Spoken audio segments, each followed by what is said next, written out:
अगर रुपया पैसा खातिर ठाकुर साहब तोहार मर्जी के खिलाफ एजा रोकले बाड़न तो तू हमरा बोला, अरे हम चुका दे तानी उनकर सारा कर्ज। ना, उनकर कर्ज उतारल संभव नहीं खे। एगो बात पूछी बेटा, बुरा तो ना मानबा ना? अरे ना ना माँ जी, रउआ पूछी ना। तू तनुजा से ब्याह कब करे के चाहता? जेकर नाम के सिंदूर हमरा मांग में पड़ गई, जीते जी ओकरा के कोई नहीं के छीन सकत। जब आदमियन के एहसास मुर्दा हो जाला तो वो अपना अहमियत खो देवला। रउआ नाराज बनी हमरा से? काहे? हम ऐसन का कर देनी?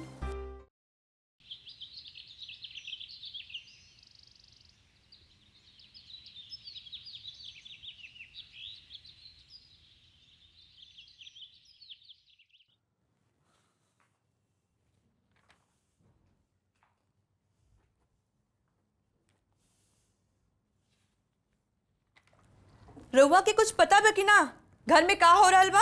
हमके जाने के जरूरत नहीं खे। आज ना तक काल तो जानिए जब रउआ कहे से कि आज जे कुछ भी हो रहल बा ओकर जिम्मेदार खाली रउआ बानी।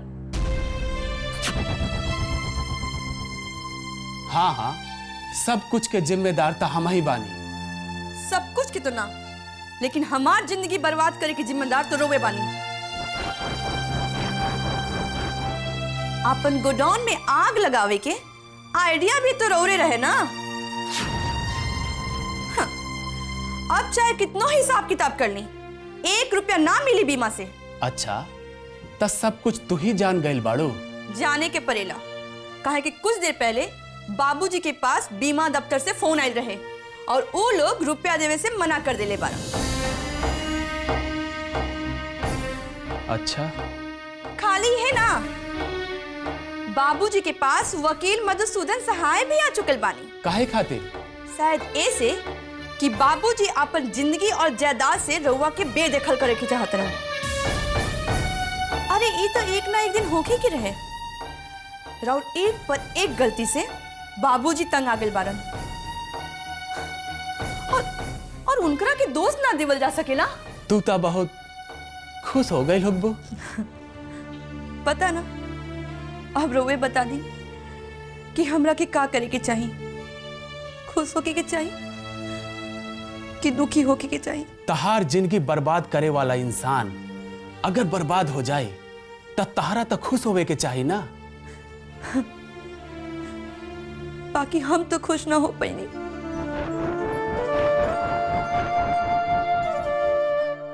काहे? पता ना, रउआ से नफरत करे वाला हमार दिल के कोनो कोना में रउआ खातिर प्यार भी रहे, जे हमरा के खुश ना होवे देलस। सुमित्रा,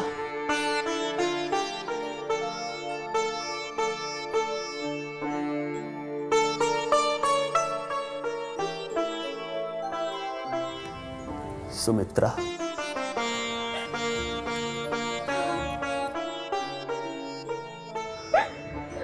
कहा तू सचमुच में हमरा से इतना प्यार करेलू? बोलत काहे नहीं तू सुमित्रा? ये बात सुने खातिर हमार दिल तक तरस तरस के भटक गए रहे। तू काहे इतना देर कर देलू? काहे इतना देर कर देलू? एक बात कही, औरत सब कुछ बर्दाश्त कर सकेले, बाकी अपन प्यार अपन पति में हिस्सा कभी बर्दाश्त ना कर सकेले। अरे राउंड नफरत हमरा के इतना खूनखार बना देने से कि हम अपन सूद-बूद गवा दे रहनी। और रउआ के पाए खातिर हम का कुछ ना कहनी। बस बस, अब चुप हो जा। हम कल ही बाबूजी से कह के तारा साथे टीटागढ़ रवाना हो जाए।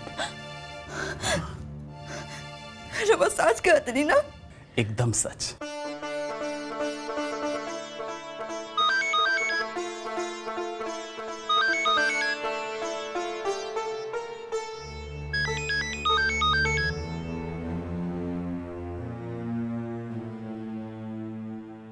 केकर फोन बा? जाए दा सुमित्रा।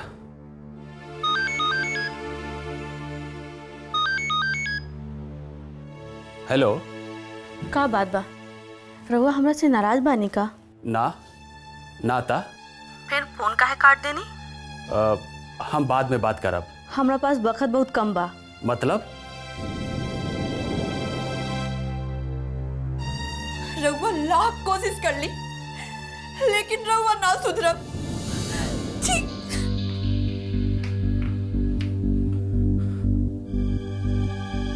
हेलो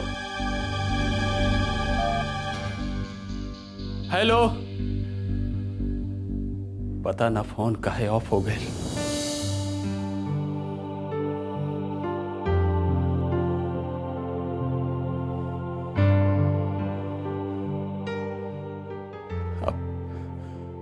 अब का करी हम?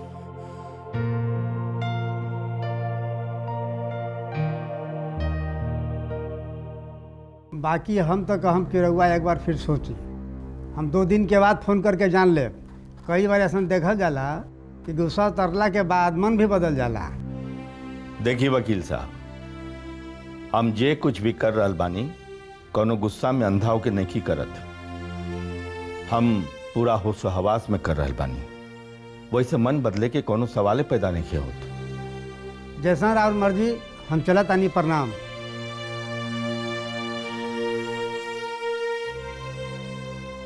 रउआ झूठ कब से बोले लगली जी? मतलब?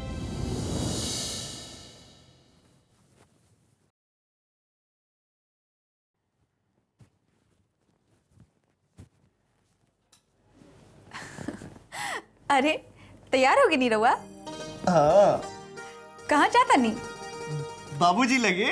बाबूजी डाइनिंग टेबल पर हमारा इंतजार करता नहीं, हम जाता नहीं। हाँ? सुनी, रउआ अपना बाबूजी से बहुत प्यार करेनी ना? हाँ। अगर कभी बाबूजी हमरा के घर से निकाल दिहन तो का रउआ उनकर बात मान ले?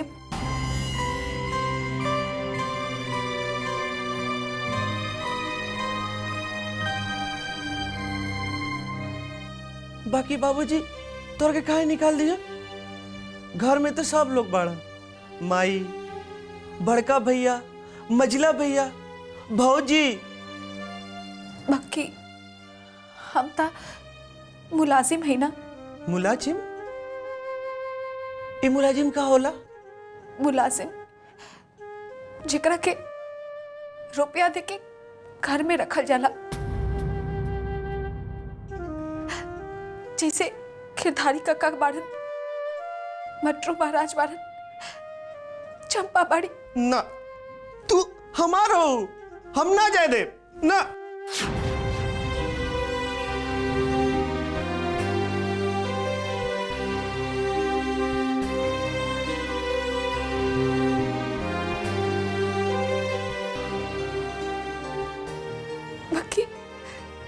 बाकी हम के हैं रो के मालूम बा? परी, नाना, तनुजा। हाँ, तनुजा। बाकी तनुजा के है?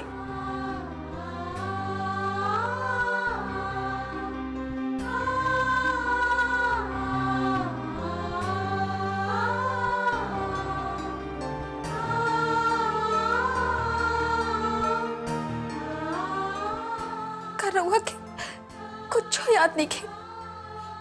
वो तुलसी चौरा, वो रात के जे रउआ हमर सिंदूर से मांग भरले रही, कुछ याद नहीं के?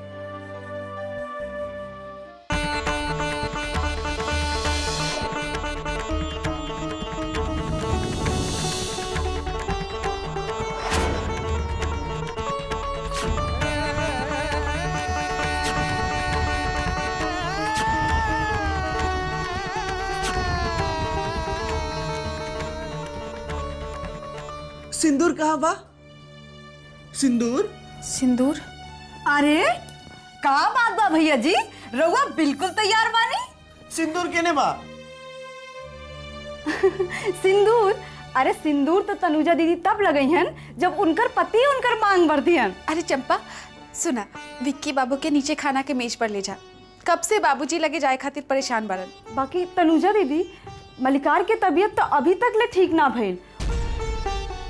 हम छोटका भैया के खाना इमा भिजवा देता नहीं, रउआ खिया दी। हमनी दोनों मिलके खाई।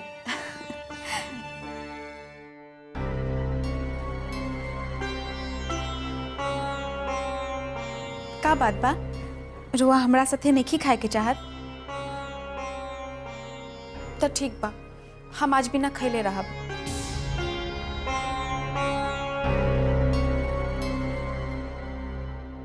चंपा जा खाना लेके आओ, हम तेजे खाए भाई।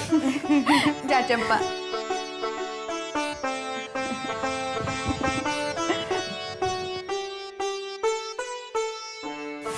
और केहू जाने चाहे ना, हम जाना तानी जी कि रउआ कतना नफरत और दुख आपन दिल में रखले बानी आपन दोनों लइका खातिर। ठकुराइन, हम ई मसला पर अब कोनो चर्चा नहीं की कल चाहत, समझनी?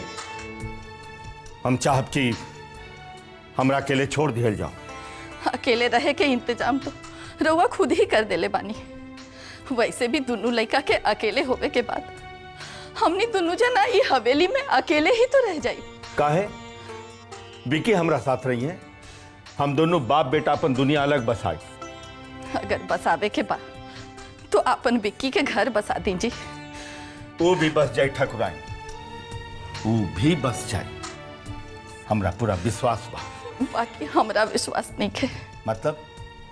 मतलब ई कि विक्की तनुजा के ठकुराइन, रउआ बार बार हमरा के परखे के कोशिश काहे करतानी? रउआ का समझतानी कि हम बेटा के मुंह के आगे तनुजा के बाबूजी के दिहल वचन से मुकर जाए? काश कि रउआ आपन वचन के आगे कम से कम आपन बेटा के भविष्य के बारे में सोच ले होती।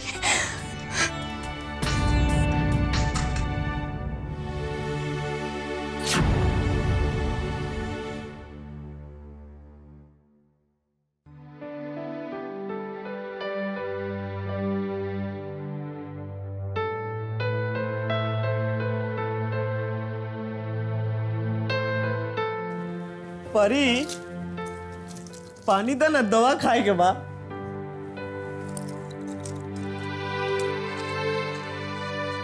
अरे रुआ तो सब पहचान ले बानी।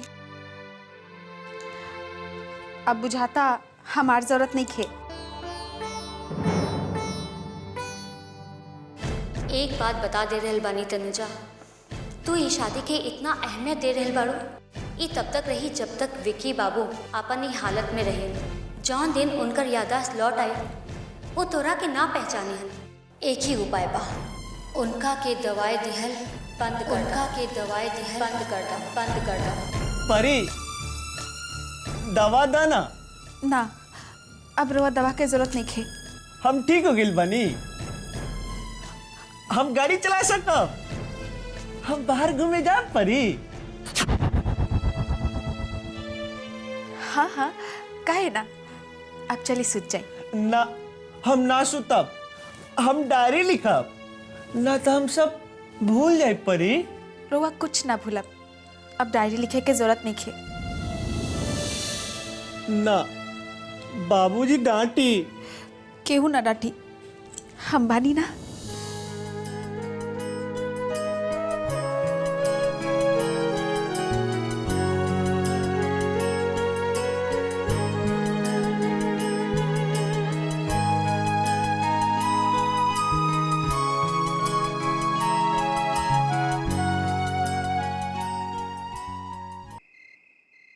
माँ जी। के हा? बाबूजी, हम तनुजा। अंदर आओ बेटी। कुछ बात बा? ना बाबूजी, सुन ली कि रुआ बीमार बनी, यही से देखे खातिर चले नहीं।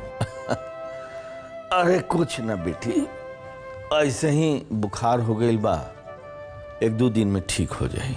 बाकी राउर बेटा था बहुत उदास हो गए बरन, रहुआ के खाना के मेज पे ना देख के।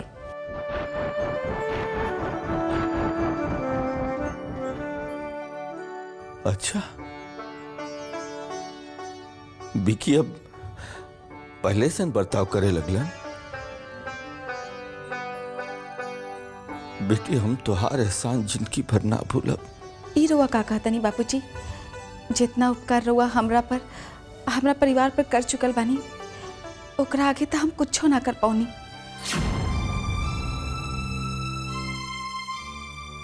बस एक उपकार अगर वो और कर देती तो। हम सोच ले बानी बेटी।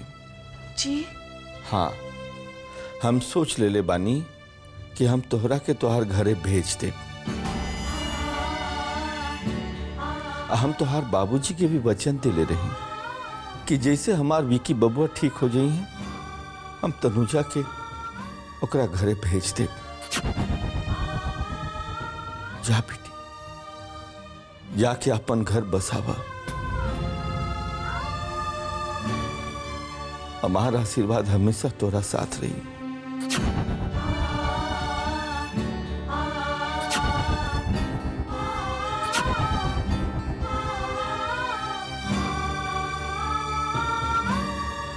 का बात बा बेटी? बाबूजी, हम कहे के चाहता नहीं कि। अरे तू यही जा बाड़ू, और वही जा चंपा लल्ला के खाना लेके रसोई में बैठल बाड़ी। जा ओकरा खाना खिया दा। बाकी माँ जी, आजकल तो वो अपना हाथे खाए लागल बाड़न। हाँ अच्छा ठीक बा, बाकी दवाई तो खियावे के पड़ी ना। जा ओकरा लगे। जी।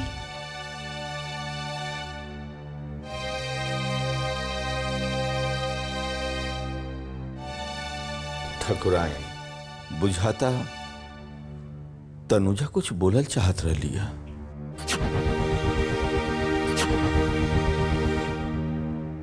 अच्छा ठीक बा, उ सब बाद में सुनल जाई। इली रउआ दवाई खा के सुत जाई।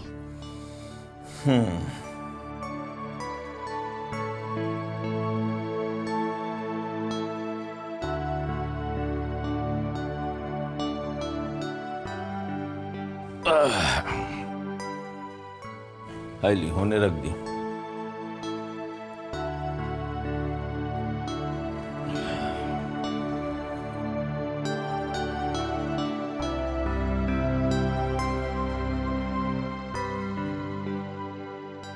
अरे राउर बुखार तो बढ़ गई बा।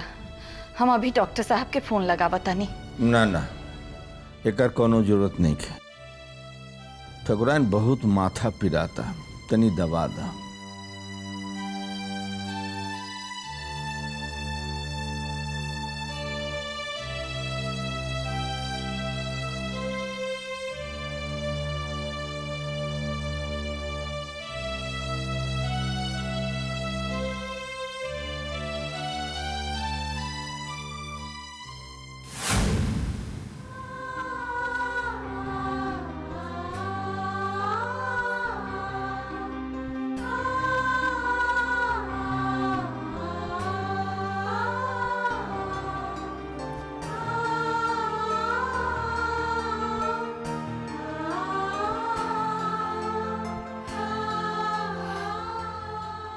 अब हम का करी? हमार तो आखिरी उम्मीद भी खत्म हो गई बा। बाबूजी भी हमरा के घरे भेजे के चाहता रन। अब हम कैसे समझाई कि हमरा के अपन चरण में थोड़ा सा जगह दे दी। माँ, हे दुर्गा माँ, हमरा के रास्ता दिखाई, हमार मदद करी माँ।